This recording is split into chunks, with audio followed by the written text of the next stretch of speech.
Le méopa, le mélange oxygène-protoxyde d'azote, est de plus en plus utilisé en France, quasiment partout dans les services d'urgence pédiatrique, dans les services de pédiatrie, beaucoup moins chez l'adulte. Toutefois, cet usage croissant va susciter des inquiétudes, des peurs. Trois types de peurs actuellement se font jour. Premièrement, est-ce que c'est toxique pour les patients? Est-ce que c'est toxique pour les soignants? Une professionnelle de santé qui est enceinte peut-elle utiliser ce protoxyde d'azote? Et enfin, troisième inquiétude, ça concerne la planète. C'est un gaz à effet de serre, que faire? Nous allons voir dans ce diaporama que la majorité de ces inquiétudes sont non fondées scientifiquement, qu'il y a une surestimation de ces peurs.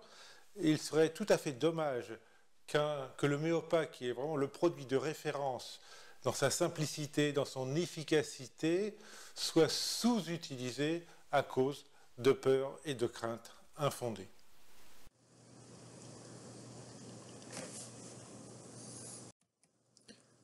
Voici les laboratoires avec lesquels j'ai pu travailler. Dans la très grande majorité des cas, il s'agit essentiellement d'aide pour l'organisation de réunions scientifiques et j'espère que ces liens ne sont pas des conflits. Alors, quand on parle de protoxyde d'azote, il y a plusieurs choses. Il y a le mélange oxygène-protoxyde d'azote, 50% d'oxygène et de protoxyde d'azote. Il y a aussi le protoxyde d'azote pur, et il existe des noms commerciaux pour le mélange oxygène-protoxyde d'azote, qui sont Anthazol, Antonox, Kalinox ou Oxinox. Alors, à quoi sert ce protoxyde d'azote? Eh bien, on va voir qu'il existe un usage médical, c'est celui qui nous intéresse aujourd'hui, un usage récréatif, voire de mésusage, et enfin, une utilisation par l'industrie. Alors, l'usage médical, le premier, initialement, ben oui, c'est l'anesthésie générale. C'est un adjuvant à l'anesthésie générale, car les médecins anesthésistes l'utilisent entre 50 et 70% avec de l'oxygène. Hein. Mais ce gaz est insuffisamment puissant pour provoquer une anesthésie. On va l'utiliser uniquement pour économiser les produits d'anesthésie et pour limiter la douleur post-opératoire. Un autre usage médical, surtout aux États-Unis, eh bien, on l'utilise par voie nasale pour faire des soins dentaires et en général, c'est des concentrations de 30%, voire supérieures. Donc le protoxyde d'azote méopa tel que nous l'utilisons en France en dehors du bloc opératoire, eh bien, il a deux actions. Il agit sur la douleur et sur l'anxiété. C'est le gaz hilarant, c'est un produit euphorisant et on l'utilise largement sur prescription médicale dans les services d'urgence pour la traumatologie en pédiatrie pour faire des soins et des actes douloureux. L'usage récréatif, on va le voir, est important puisqu'il va utiliser du protoxyde d'azote à 100% sans oxygène. Et on l'utilise, on le trouve facilement puisque c'est le gaz propulseur pour la crème chantilly. Hein, ce sont des cartouches qui est en vente libre. Et enfin, ce protoxyde d'azote est utilisé largement par l'industrie pour faire différents acides, et notamment aussi pour les pots catalytiques des voitures. En France, le méopa connaît une croissance importante. Entre 2015 et 2014, il y a eu 22% d'augmentation de la consommation française, essentiellement en intra-hospitalier. Il existe une consommation en dehors du bloc opératoire, en dehors de l'hôpital, essentiellement par les dentistes, les dermatologues, donc des médecins libéraux. Et il faut savoir que donc c'est à l'hôpital Trousseau, puisque c'est nous qui avons remis au goût du jour, il y a plus de 20 ans, ce méopa, qui nous en consommons le plus en France, voire en Europe, car nous en avons utilisé en 2016 4345 mètres cubes, ce qui correspond à plus de 30 000 inhalations. il existe des questions, des risques, des interrogations sur ce protoxyde d'azote, vu son usage de plus en plus important. Et quelles sont les questions? C'est les patients. Est-ce que c'est toxique pour les patients? Est-ce qu'il y a un risque d'addiction? Et pour les soignants, est-ce que vraiment on peut travailler en toute sécurité, d'autant plus que si on est enceinte ou on veut devenir enceinte, est-ce qu'il ne va pas y avoir des risques? Et enfin, le risque pour la planète, car le protoxyde d'azote est un gaz à effet de serre. Alors, les effets cliniques, on l'a vu, ça agit sur la douleur, ça agit sur l'anxiété, et c'est ça qui est très intéressant. Donc, c'est cette anxiété qui va être un peu gommée, hein, et il va y avoir une forme de dissociation qui s'installe entre ce que le patient perçoit et la réalité, et les enfants régulièrement vont décrire ce qu'ils ont vécu, mais de manière tout à fait extérieure. Donc j'ai rêvé que j'étais à l'hôpital, il y avait des médecins, des infirmières autour de moi, ils ont senti les choses, mais il n'y a pas eu le côté douloureux et toute l'anxiété associée. Alors, il faut savoir que ce méopa libère toute une série de neuromédiateurs. Évidemment, il va y avoir toute une série de produits qui agissent sur les récepteurs NMDA, ça agit donc spécifiquement sur le doigt, mais aussi les opiacés, des opioïdes endogènes que nous sécrétons, la noradrénaline, exactement la dopamine, et aussi les systèmes qui agissent sur la sédation et l'anxiolyse, c'est le système GABA. Et enfin, le bien-être, le mieux-être, le plaisir, c'est encore une fois les opioïdes qui peuvent y être associés. Alors, la toxicité pour l'homme. Eh bien, on sait que si on en prend beaucoup pendant de longues durées, eh bien, il va y avoir une inactivation temporaire de la vitamine B12. Et associé à cette inactivation de la vitamine B12, il y a une inhibition d'une enzyme, la méthionine synthétase, qui est très importante pour la synthèse des folates et notamment de la myéline, hein. Il peut y avoir une augmentation de l'homocystéine et qui, on va le voir, a donné certaines craintes pas justifiées concernant des effets cardiovasculaires. Alors, les cas publiés de toxicité au protoxyde d'azote, il y en a plusieurs dizaines. Et alors, ces cas sont essentiellement liés à l'utilisation très prolongée de protoxyde d'azote pur. C'est cet usage récréatif où les patients inhalent 100% de protoxyde d'azote sans oxygène, plusieurs fois par jour, pendant plusieurs semaines.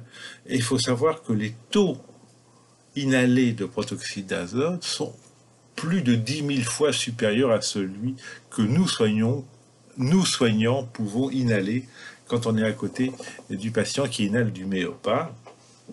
Il faut savoir que ces troubles sont réversibles avec une supplémentation en vitamine B12, et les troubles observés sont des formes de myéloneuropathie, les patients ne tiennent plus sur leurs jambes, ils ont des troubles de l'équilibre, ils ont des troubles sphinctériens, et donc, encore une fois, on en voit régulièrement dans la littérature. Alors, ça, c'est le mésusage, mais il y a eu d'autres observations de toxicité du protoxyde d'azote. Alors, on va le voir chez des patients qui ont eu des anesthésies générales très longues, hein, qui ont eu pendant plusieurs heures 50-70% de protoxyde d'azote. Et ce sont des patients fragiles, des patients dénutris, des personnes âgées, des patients végétariens. Et là, on sait qu'en effet, il y a l'incidence concernant la vitamine B12. Avec l'homéopathie, c'est exceptionnel. Mais là aussi, ce sont des patients fragiles, ce sont des patients qui ont besoin d'homéopathe tous les jours, notamment pour des pansements. Et il faut également noter qu'aucun cas n'a été publié de toxicité chez des soignants qui étaient exposés de manière chronique au méopa ou au protoxyde d'azote. Alors, les médecins du travail expriment depuis plusieurs années toute une série de craintes concernant l'exposition des professionnels avec le protoxyde d'azote.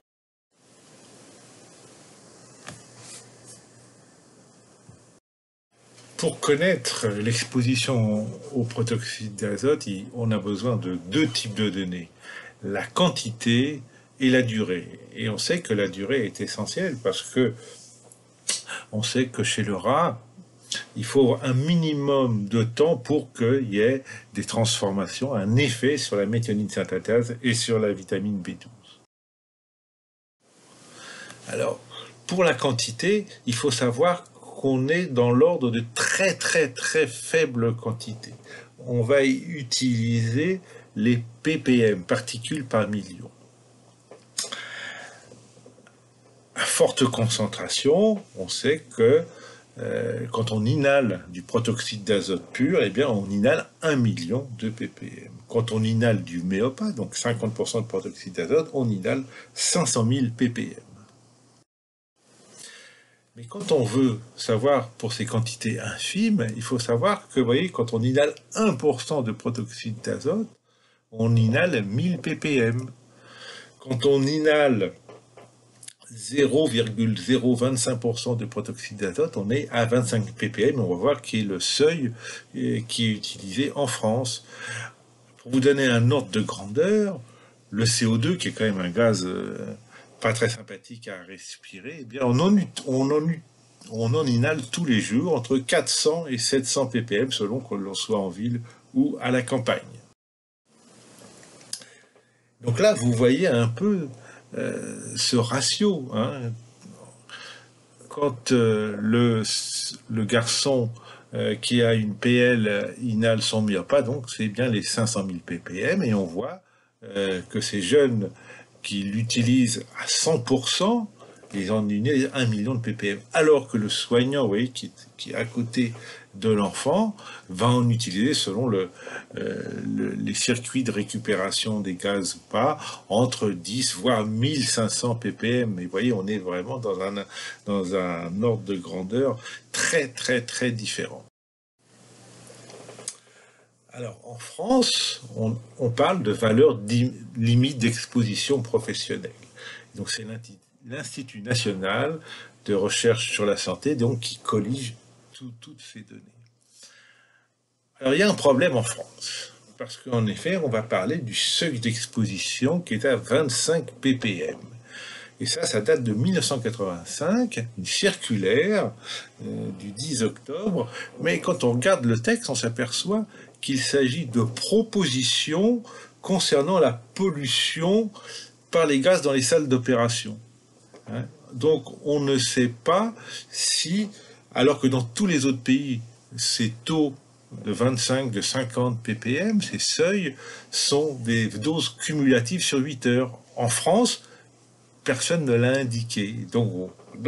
Et c'est là la grande difficulté pour comparer et pour donner des mesures correctives.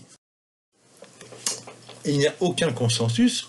Quand on voit la Suède, la Suisse et la Grande-Bretagne, eux, leur seuil de tolérance, il n'est pas à 25 ppm, il est 4 fois supérieur, il est à 100 ppm. Et encore une fois, ce sont des valeurs cumulées sur 8 heures. En France, enfin en Suède, il y a même des taux d'exposition sur 15 minutes, 500 ppm en Suède, en Allemagne 200 ppm. Alors, si on est en Belgique, hein, le seuil, la valeur d'exposition est à 50 ppm. Donc, comme ce sont des doses cumulatives, 8 heures à 50 ppm, ça correspond à 400 ppm pendant 1 heure. Ça équivaut à 1600 ppm pendant 15 minutes. Et en France, si un soignant est exposé à 1000 ppm pendant 10 minutes, si on ramène ça à 8 heures, on s'aperçoit qu'on est à 20 ppm sur 8 heures, donc on reste dans la norme. Et là, on voit dans cette étude réalisée à Lyon, dans les services de pédiatrie, hein, que des infirmières en réanimation vont, lors de biopsies hépatiques, vont être exposées à des taux de 465 ppm pendant 7 minutes, à des doses de 252 ppm pendant 10 minutes, 268 ppm pendant 8 minutes, 650 ppm pendant 11 minutes. Mais quand on fait la moyenne cumulée, on s'aperçoit qu'elles restent dans les normes, puisqu'elles sont à 15 ppm, 8 ppm, 7,8 ppm, 19 ppm sur 8 heures. Il existe des données françaises, la base Colchic, et dans un article de 2016 des médecins du travail, on voit des expositions qui peuvent être impressionnantes. 2223 ppm, 2312 ppm. Mais si on ramène encore une fois aux doses cumulées sur 8 heures, on s'aperçoit, vous voyez, qu'on est à 75 ppm. Bon, c'est pas la norme française, mais en tout cas, en Suède, ça correspond aux normes suédoises. Et l'autre, qui est moins importante, c'est 16 ppm. Alors, les médecins du travail, en juillet 2018, ont actualisé la fiche toxicologique concernant le protoxyde d'azote. Et là, le message est assez contradictoire. Parce que d'une part, c'est rassurant parce qu'ils disent qu'il n'y a pas de risque génétique, il n'y a pas de risque de cancer avec le protoxyde d'azote, mais pour la fertilité et les anomalies congénitales, il existe selon eux des signes d'alerte forts. Mais la conclusion est ambiguë puisqu'ils disent même si les données sont controversées. On pourrait dire exactement la même chose, c'est-à-dire aucune donnée solide ne permet de dire qu'il existe un tel risque. Vous voyez, on est tout à fait dans la problématique du verre est-il à moitié plein ou à moitié vide. Il existe des données rassurantes. Là, on voit, quand on mesure chez des soignants qui sont exposés régulièrement aux urgences à Zurich, aux urgences pédiatriques, eh bien, on voit que le taux d'homocystéine, le taux de vitamine B12 n'est pas modifié par rapport à celui de soignants qui ne sont pas exposés au protoxyde d'azote.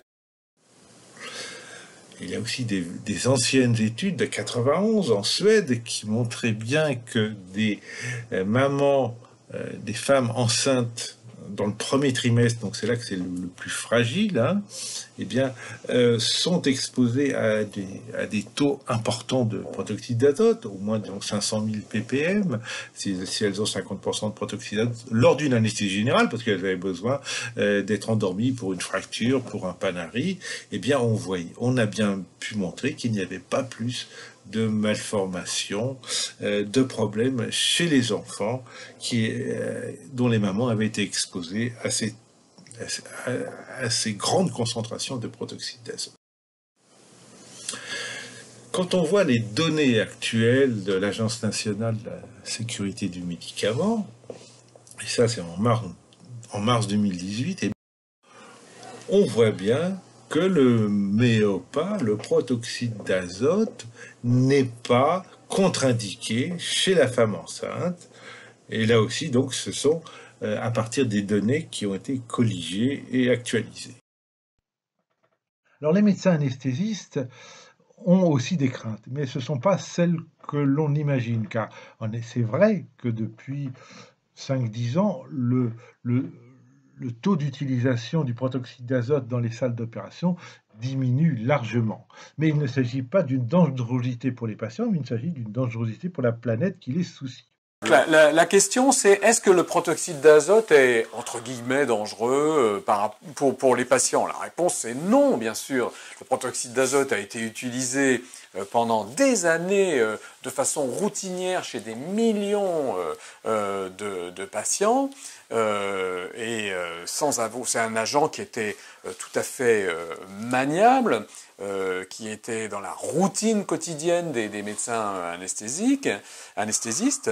Et donc les préoccupations aujourd'hui, enfin plutôt le sujet, c'est d'une part l'efficacité, c'est-à-dire, encore une fois, il y a d'autres produits qui sont beaucoup plus efficaces, et la préoccupation écologique. Des recommandations de la Société européenne d'anesthésie en 2015, où il y a un groupe de travail qui a repris aussi toute la littérature sur la toxicité pour le personnel, pour les patients, et on voit bien que leurs conclusions sont très, très rassurantes. La crainte du mésusage du protoxyde d'azote. Eh bien, en effet, ce produit qui est euphorisant, eh bien, connaît un certain succès auprès des jeunes. Et je le répète encore une fois, le produit est utilisé librement. On l'achète sur Internet sans problème. Et il est utilisé sans oxygène. Alors là, il y a le risque aussi en effet, quand on respire un mélange gazeux où il n'y a pas d'oxygène, eh bien le risque d'hypoxie et d'anoxie, voire de décès, est important. Et dans cette étude de 2014, on s'aperçoit que en Angleterre, eh bien le protoxyde d'azote pur est très prisé puisqu'il arrive en 8e position dans ces grandes enquêtes auprès d'usagers. Par contre, l'addiction et Méopa sont exceptionnels.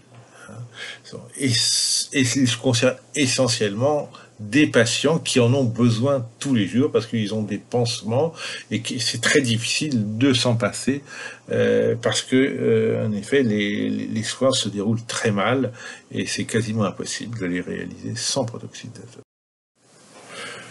La pseudo-addiction, c'est aussi ce qui est un piège qui est régulièrement observé quand on s'occupe de douleurs. Car on va voir des patients qui sont sous-dosés, qui vont réclamer avec beaucoup de vigueur une augmentation des produits. Alors, ça peut être de la morphine, mais ça peut être également du protoxyde d'azote. Et il va y avoir une méfiance qui va s'installer dans l'équipe avec il est toxico, il nous manipule. Et bien souvent, quand on va augmenter la posologie, qu'on va donner des horaires fixes, eh bien, cette pseudo-addiction va s'éteindre d'elle-même parce qu'en effet, le patient était sous-dosé.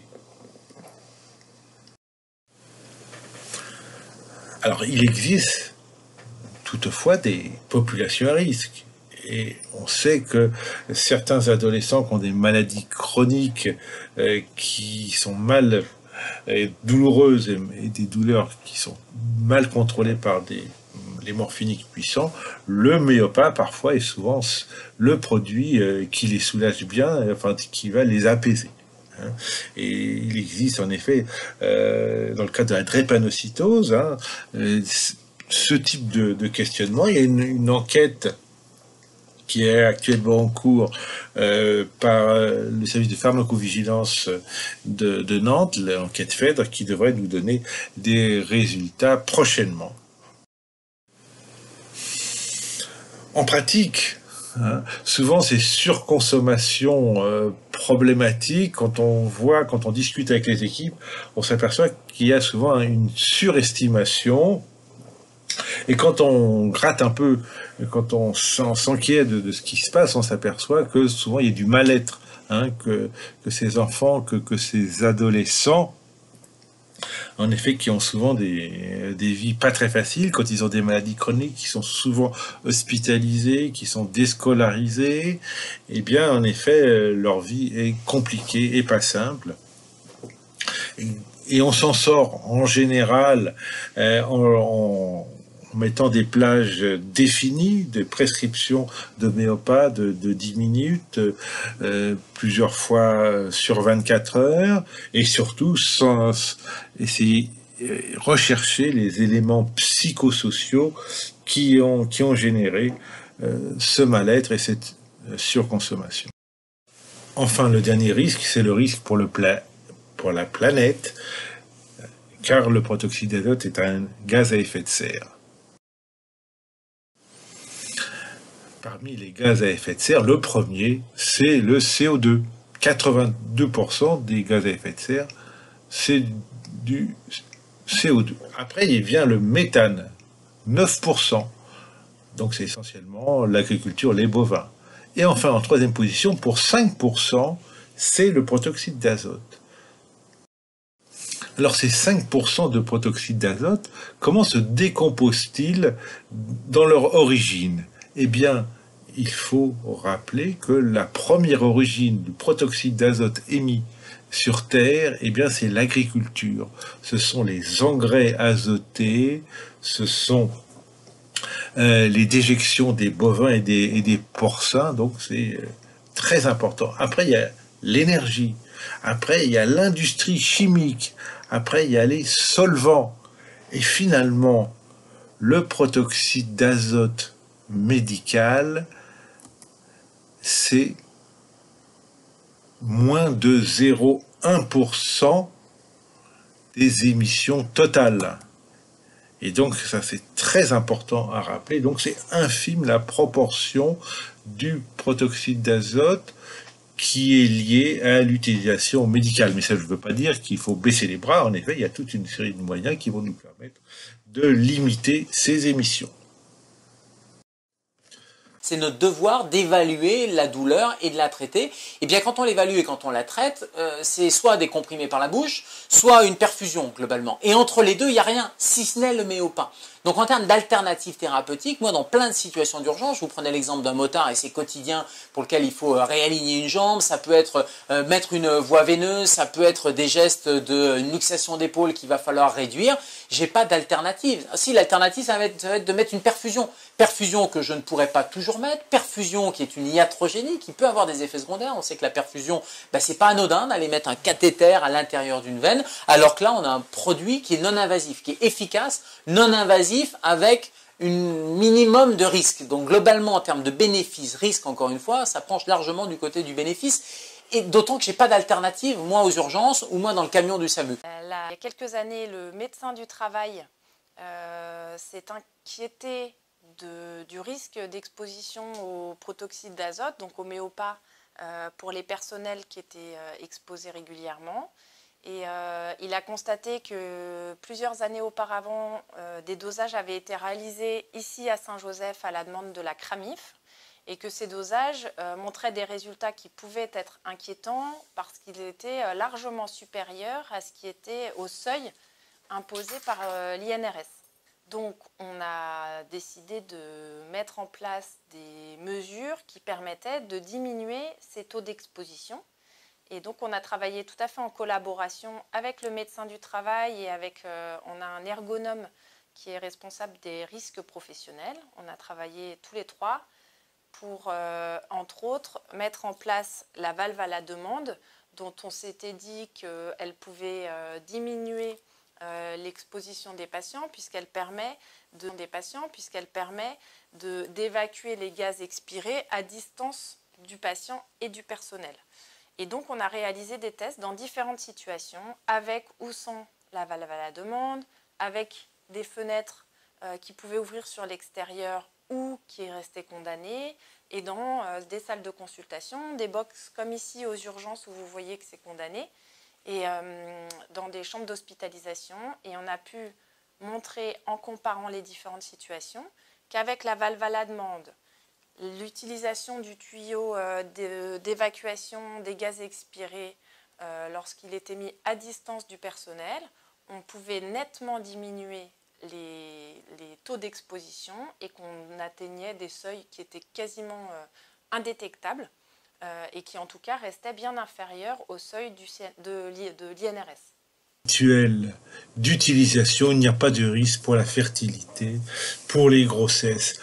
En effet, en cas d'utilisation intermittente dans des locaux aérés avec une valve adaptée, et souvent la valve à la demande qu'on utilise chez les adultes, les grands enfants et les ados, on va limiter la quantité de protoxyde d'azote utilisée.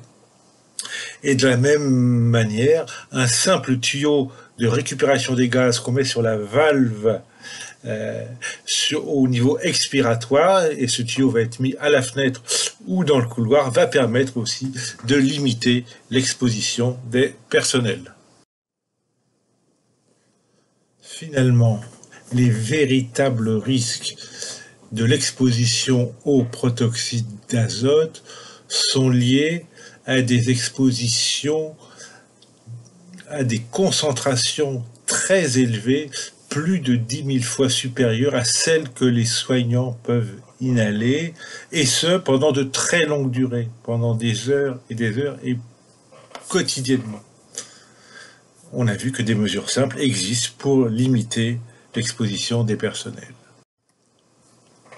Par contre, quand on a des patients qui nécessitent tous les jours des soins sous méopa, il va falloir soit doser régulièrement la vitamine B12, et finalement on peut tout simplement les supplémenter systématiquement avec ce produit.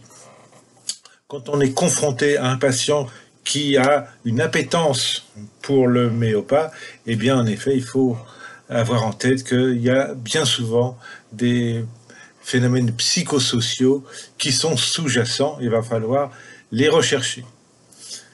En conclusion, eh bien, il serait tout à fait dommage que le méopa, qui est un moyen antalgique de référence simple et efficace, soit limité dans sa diffusion et dans son utilisation en raison de peurs tout à fait surestimées et injustifiées scientifiquement.